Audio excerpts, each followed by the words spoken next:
बच्चों नमस्कार। इस वीडियो में हम बात करेंगे लहासा की और पाठ के बाकी के 4 प्रश्नों की। तो प्रथम चौथा जो प्रश्न है, लेखक जी ने शेखर विहार में सुमति जी को उनके यजमानों के पास जाने से रोका, परंतु दूसरी बार रोकने का प्रयास नहीं किया, क्यों?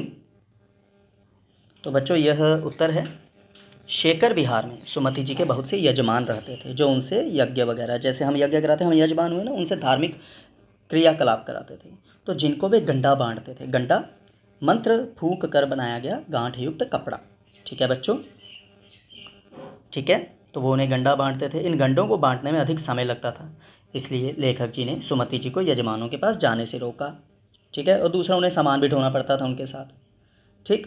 अब लेखक जी को शेखर विहार के ही एक मंदिर में, कुंजूर जगह थी ना, सारांश में पढ़ा था, तो वहाँ से उन्हें बुद्ध वचन अनुवाद की 103 पोथियाँ, भारी भरकम पोथियाँ उन्हें मिली। ठीक है, 103 पोथियाँ मिली। इन भारी भरकम पोथियों के अध्ययन से, अध्ययन मतलब उसे पढ़कर, ठीक है, ज्ञानार्जन के लिए समय की आवश्यकता थी। तो लेखक जी उस समय इनके अध्ययन में रम चुके थे, बिजी हो गए थे, इसलिए उन्होंने दूसरी बार सुमति जी को रोकने का प्रयास नहीं किया, उन्हें अपने यजमानों के पास जाने दिया। ठीक है बच्चों। बच्चों 5वां प्रश्न है, अपनी यात्रा के दौरान लेखक जी को किन कठिनाइयों का सामना करना पड़ा? तो बच्चों यह उत्तर है जो बिंदुओं में लिखा गया है। तो अपनी यात्रा के दौरान लेखक जी को इन कठिनाइयों का सामना करना पड़ा। तो लेखक जी को ऊंचे नीचे पहाड़ी रास्तों पर तेज़ धूप में यात्रा करनी पड़ी। ठीक है बच्चों। तो उन्हें यह यात्रा डाकुओं के भय के साए में करनी पड़ी, क्योंकि डर था हर तरफ। तो रास्ते में डाकुओं जैसी सूरत वालों को देखते ही वो कुछ कुछ एक पैसा कहकर उनसे भीख मांगते थे। मतलब उन्हें रास्ते में डाकुओं जैसी सूरत वालों को देखते ही कुछ कुछ एक पैसा कहकर भीख मांगनी पड़ी, ताकि उन्हें शक ना हो, कहीं अगर सच में डाकू हुए तो मार ना दे।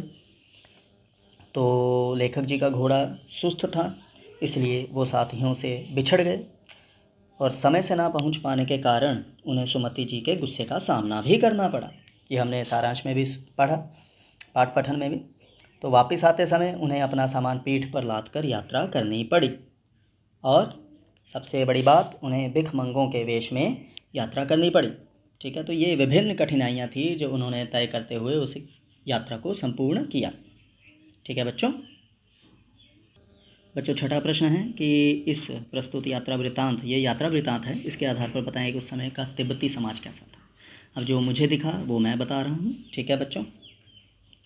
तो प्रस्तुत यात्रा वृत्तांत के आधार पर उस समय के तिब्बती समाज के बारे में हमें क्या पता चलता है, वो ये 3 बिंदु हैं, ऊपर लिख लेनी है वो पंक्ति।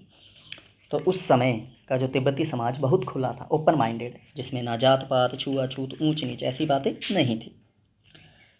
महिलाएं पर्दा नहीं करती थी, पर्दा समझते ना, घूंघट वगैरह।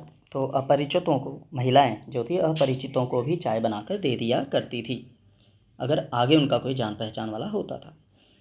और दूसरा, जान पहचान के बिना लोग रात बिताने के लिए आश्रय नहीं देते थे, चाय चाहे बना कर देते थे, लेकिन रात ठहरने के लिए नहीं देते थे। और समाज में मदिरा पान, जिसे छंग कहा जाता, उसका रिवाज था। ठीक है, क्योंकि इलाका भी ठंडा है तो वहाँ शराब पी जाती है, कह लो शरीर को गर्म रखने के लिए। ठीक है बच्चों। तो यह उत्तर है। तो आगे बढ़ते हैं।